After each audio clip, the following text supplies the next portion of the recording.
अरे विहिरीला पाणी लागले रे.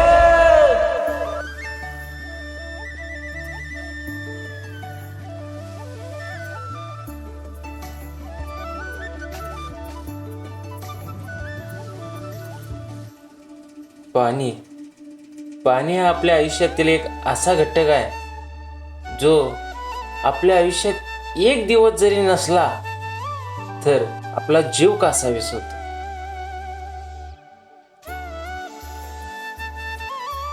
पाणी पाणी म्हणजे काय आपल्याला या 2 श्लोकातून कळून जाईल.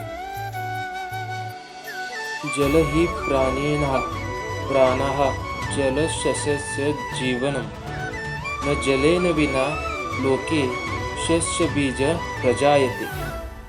याचा अर्थ असा आहे की पाणी हे सजीवांचे जीवन आहे, पाणी हे पिकांचे जीवन आहे आणि या जगात कोणतेही पीक बियाणे पाण्याशिवाय उगवताच येत नाही.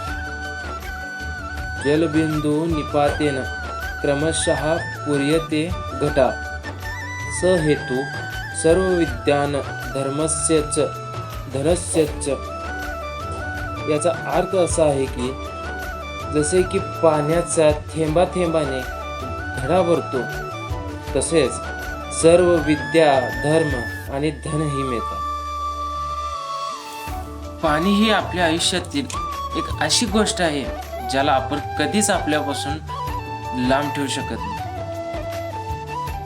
पाणी म्हणजे काय हे खरंच जाणून घ्यायचं असेल तर दुष्काळात आपल्या शेताला पाणी मिळावं म्हणून झुंज देत असलेल्या एका शेतकऱ्याला विचारा. वाळवंटातल्या त्या प्रत्येक व्यक्तीला विचारा पाणी म्हणजे काय, तुम्हाला तुमचं उत्तर मिळून जाईल. आणि हेच पाणी आमच्या विहिरीला लागलं म्हणून तिला लक्ष्मी मानून तिची पूजा केली.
असेल तर नक्की लाईक करा, शेअर करा आणि आपले नवनवीन व्हिडिओ बघण्यासाठी सबस्क्राईब करा.